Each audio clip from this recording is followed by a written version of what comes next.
there, Jay, Zero Pound McJuggerNuggets here, welcome to Q&A number 20! I asked you guys to tweet me your questions using hashtag AskJugger, and you guys delivered the goods. I've chosen 20 questions for this special occasion, and guys, I hope you enjoy this, because I'm taking the time to do a Q&A video when I probably should be fucking looking for more jobs. I have, what, three whole days? I don't know what the 31st is really going to consist of. I don't know if I need it by that day or I need it by April 1st. I have no idea, but time's ticking away and I'm freaking the fuck out. But at the same time, I'm not as concerned as you might think, and I'll get to that in some of these questions. Let's kick it off. Chaz asked, how do you feel about Geoffrey moving out? A lot of people ask this question or something about Geoffrey moving out, and really when he first told me, I was in shock. It was gonna happen eventually. Geoffrey was not gonna live here forever, I don't think.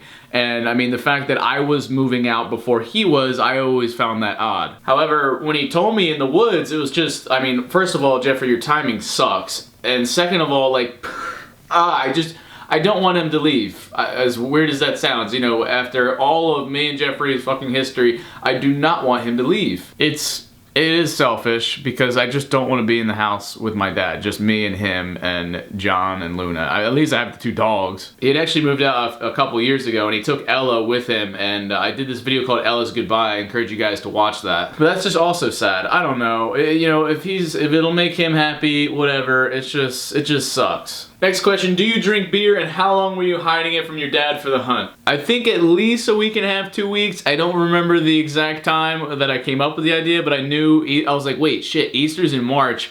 And then I just had this funny idea. I saw something on Facebook where they did a beer hunt and I was like, yo, I'm gonna do that to my dad. It's gonna be hilarious. He definitely had a bit of an overreaction, but then again, I'm not really surprised by that. Oh, and the first question you asked, no, I do not drink beer. However, I used to. It was, and I did a whole Q&A dedicated to this topic, do I drink? Go back into the old Q&As and watch it, it's pretty good. But ever since I got my brain injury 2 years ago, actually over 2 years ago, I stopped drinking. So I've been sober ever since, but before that I used to drink. What position did you used to play in soccer and who was your favorite player? I'm glad he actually said soccer and not football because that would have confused the shit out of me. I used to play defense, a position known as sweeper, is the last line of defense before the goalie. I still do. I have a fucking leg on me. Oh, booty. Yo, I think I had 3 goals one season. That's as the last line of defense. I had 3 goals. That was just from literally doing these epic launches from the half. I miss soccer dearly, and my fucking spleen, I just wish that was healed so I could kind of just like kick the ball around outside, but I don't really have a favorite player actually. I know that's lame, but I don't watch soccer too much. I guess that answers your question. Ari, I think it's pronounced, asked, why would you set out to kill a deer? Why would you? Why? Trust me, I did not want to do that. The only reason I went was to make my dad happy. I didn't really have a choice in it. And I don't know, I love animals. I just love things that have life. I love insects, kind of. Like, I don't want to go out of my way. I mean, I love Peter the fly like a fucking brother, like a son. I wouldn't want to kill a fly. Like it's living. How would I feel if a giant hand, like the hand of God, just came down and squashed me? I'd be pretty upset about, well, I wouldn't have any feelings at that point, I'd be dead. So like, I never wanted to kill a deer, you know. They do piss me off though, because I've almost run into, I did have one instance just like a couple weeks ago where me and Juliet almost collided with a deer on the road and probably would have ended our lives, so for that I would have been pissed off. So let's just call it was a revenge thing.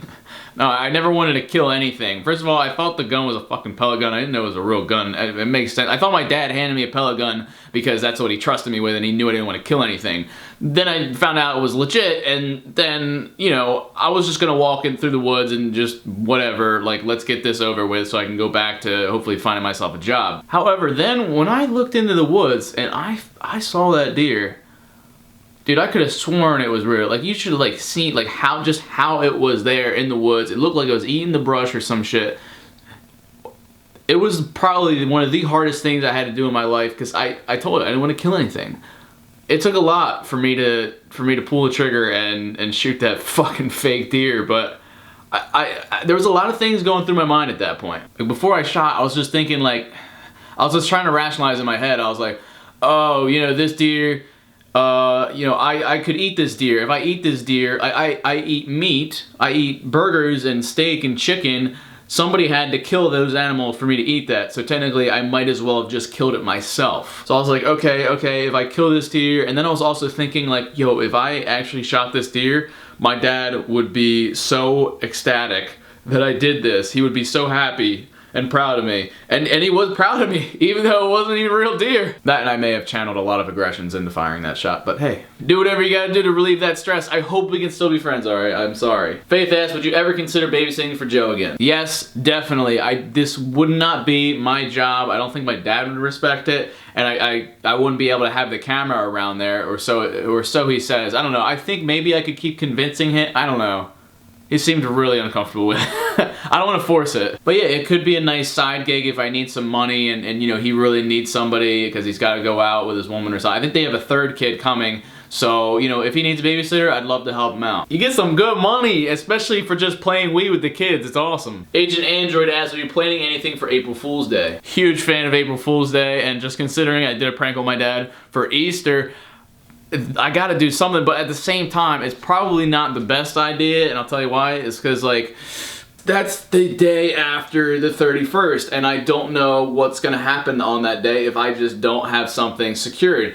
It could, and just how the Easter prank was, he freaked out. I may not risk anything. I may just kind of be low-key joking, maybe do something on Geoffrey, but aside from that, I don't really have any plans, and it's probably best that I don't. Infamous Gamer asks, how's your medical mystery? Well, man, it's still definitely feeling like a thing. I'm convinced it's a hernia. It's actually something I can push back in and manipulate. I found the hole. Like, I found the hole where I can push it in, so I take the lump and I just push it right into this hole, and it's good for all of 5 seconds, and then it pops right out like a piece of my intestine or muscle or something. I actually am scheduling an appointment probably today with a place called the Hernia Institute, so things are looking up, kind of, but not really. Everything else is falling flat on its face. Aaron asks, what is the worst part about finding a job? I'll be honest, the whole process sucks dick. Like, building a resume is annoying as shit. It feels like you're doing a school report. Not only that, but the whole motivation to do it is pretty much non-existent because you're getting a job.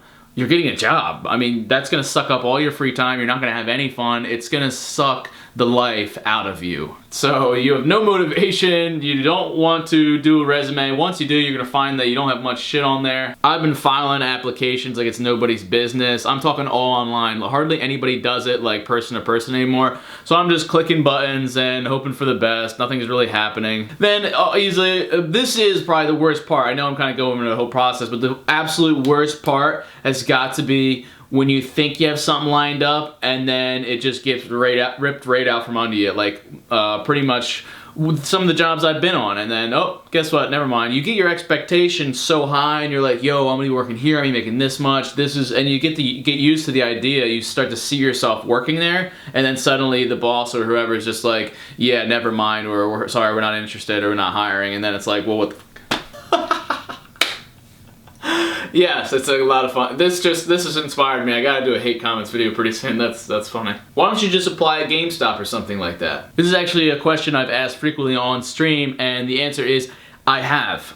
I've also applied to other cool jobs, such as Regal Cinemas or AMC Theaters. See, I have a film degree. I love movies and stuff, so it'd be cool to work at a movie theater. You get discounted flicks, and I think you can also see some for free because they're just, you know, slowly cleaning up the theater that, like, your favorite movie's playing. You just watch the whole thing and sit down and have somebody else's popcorn. But the thing is, with games like GameStop and the cinemas, it's like, of all the starter positions and part-time jobs you could have, those are some of the more popular ones because you get cool perks, and it's something a lot of people are interested in. I would love to work at GameStop. I have a huge knowledge of gaming. I have a lot of experience. I think I'd be really good there, but there's a lot of people that know gaming, and there's a lot of people that apply there. So it's hard to really stand out and then get that job. And then plus I wouldn't even be able to film there, I don't think. Immortal asks, why the f are you so awesome? I don't know, man.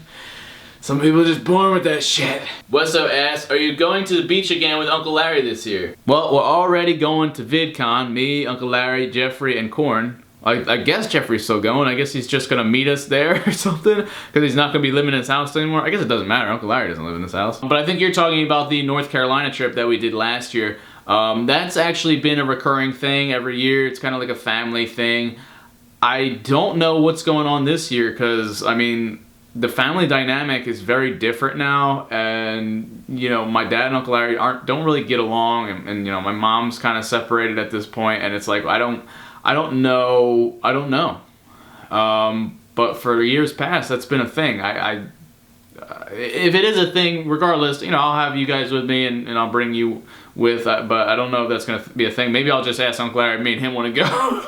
Daniel asks, how many friends do you have in your lifetime in high school and college? Friends is a hard term to put a finger on. I like to consider, I have a lot of, I'll tell you how many friends I have. I have around 2.76 million friends. That's all you guys. Not for real. I consider a lot of you guys my friends.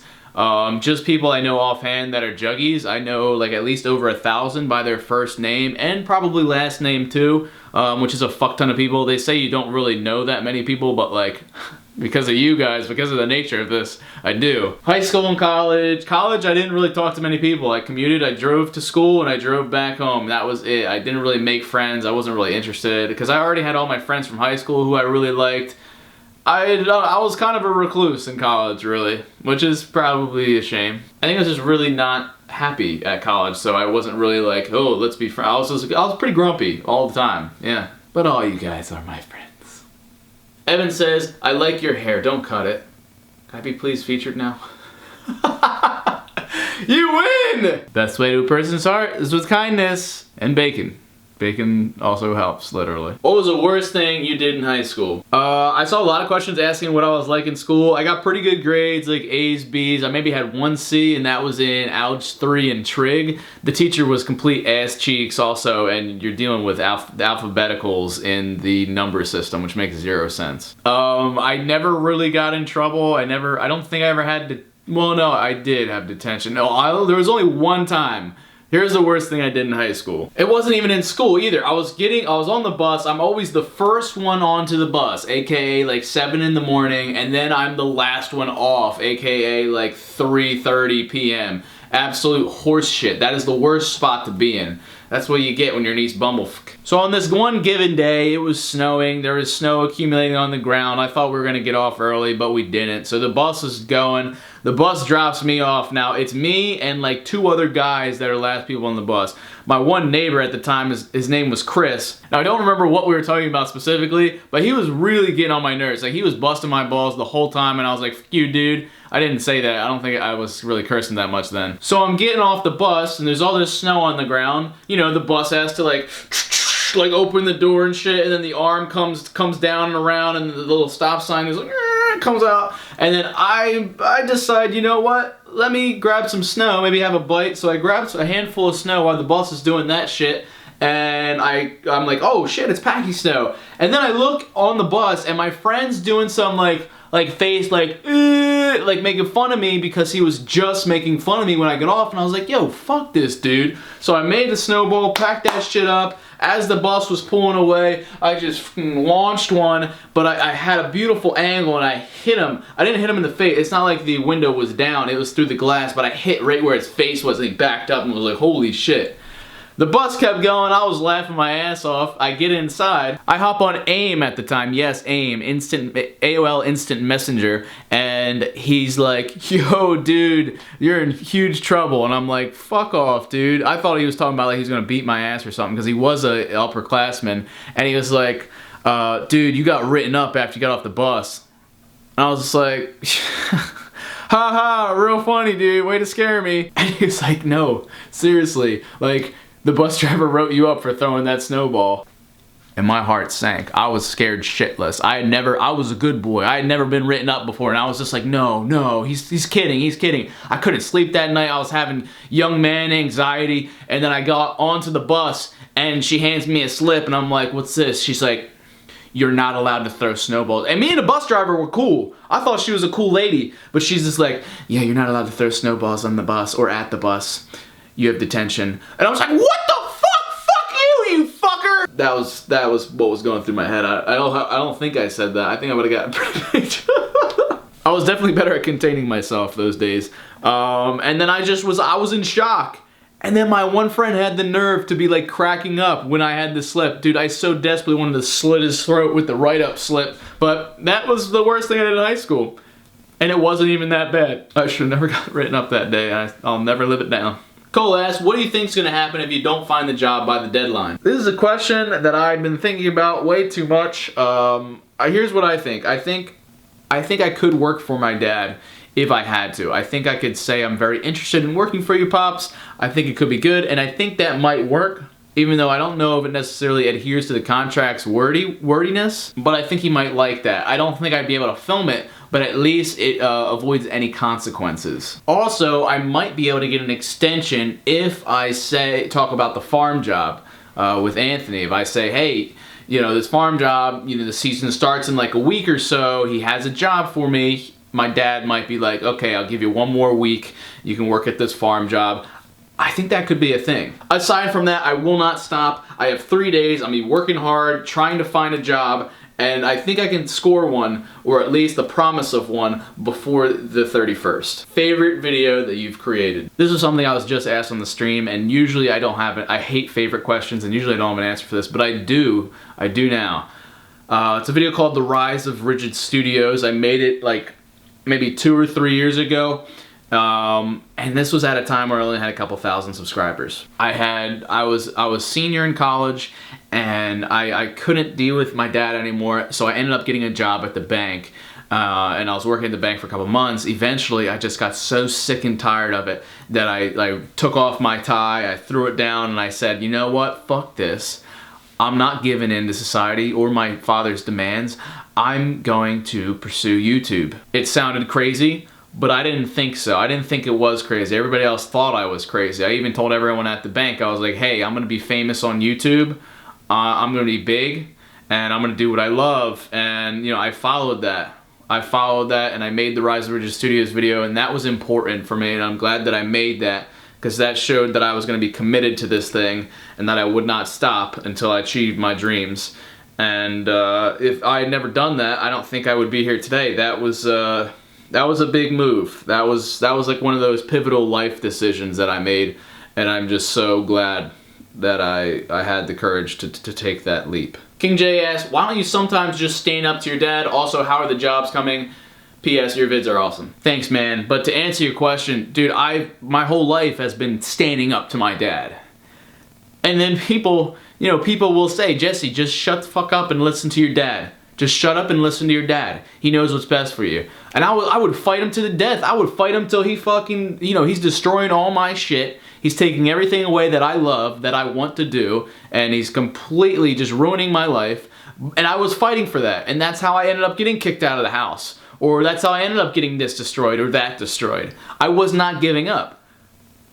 However, as soon as I finally start giving in to my dad, everybody's like, Jesse, why don't you stand up for yourself? Why don't you stand up to your dad? That's what I've been doing, and the reason I stopped is because it was not making my life any easier. It was making it worse. So why do I give in to my dad now?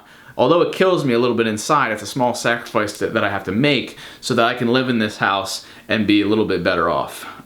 That's something I learned kind of the hard way, is just that if I'm going to be living under his roof, I have to live by his rules. So if he wants me to do something, I'm going to have to do it even if I don't like it, which sucks. But I figured if I can do this, if I can just deal with it for the next few months, have enough money, and get out of here once and for all will be well. So yeah, that's why if you see me just like kind of like biting my tongue, like, okay, Dad, like, okay, yeah, sure, I'll go hunting with you. That's because if I was to argue with him, it would be much worse for me. And I don't know, maybe you guys can take something from that. But what is your dream job? What is your dream job besides YouTube? Between you and I, there is nothing else. It is YouTube. It is YouTube. I love it. I love you guys. I love YouTube. I know it kind of defeats the purpose of the question, like, what is it besides YouTube? It's like, no, most people struggle their whole lives to find one dream, to find one thing that they really love to do and could do it their whole life. I have one of those, and usually you don't need a second, or you don't find a second. So YouTube is it for me. This is our last question. Gabrielle asks, why is your dad so miserable on Easter? I don't want to say too much about this question, but here's my thoughts on it. I think it just comes with, this is actually kind of a hard question for me to answer, it's just holidays. Holidays without somebody who used to be in your life it's not easy. Because you think about all the good times, all the memories that you had previous years on the holiday. And holiday's a time with loved ones and family. And with my mom not in the picture, you know, I think he was probably reminiscing and then thinking about the good times. I was thinking about last year, and like I said, I was like, I was in a fucking tent last year. So I'm enjoying this year. But, you know, I guess for him, he's miserable because it just, the holiday is not the same without the person you love. And yeah, I think that was it. Or he just is always pissed off. That could be a thing too. Alright guys, thank you so much for all your questions. Once again, this happens every single Monday, so you don't even have to see my prompt on Twitter. If you have a question for me at some point during this next week, tweet to me using hashtag AskJugger, ask me your question, and you could get featured. Congratulations to all you guys that got featured down here in this little section. I think that's super cool. Don't forget to subscribe for more content. Twitter, Instagram, links in the description. Drop a like on this video if you enjoyed it. I'm dead serious. Yes, I'm talking about you through the screen. Drop a motherfucking thumbs up, please. It helps me out. And guys, we're starting to pick up some pace, growing. I don't know what it is, but like, we got the flow going. You guys are subscribing. It's amazing. It's beautiful. Thank you guys so much. Well, let's keep rocking it together. We're almost at 2.8 million subs, which means we're almost at 3 million. So let's kill it, guys. Let's fucking show my dad what's up. Love you, Joys to death, and don't forget to keep it rigid. I don't know why I said it like that, but that all sounded cool. Whatever. Screw you guys.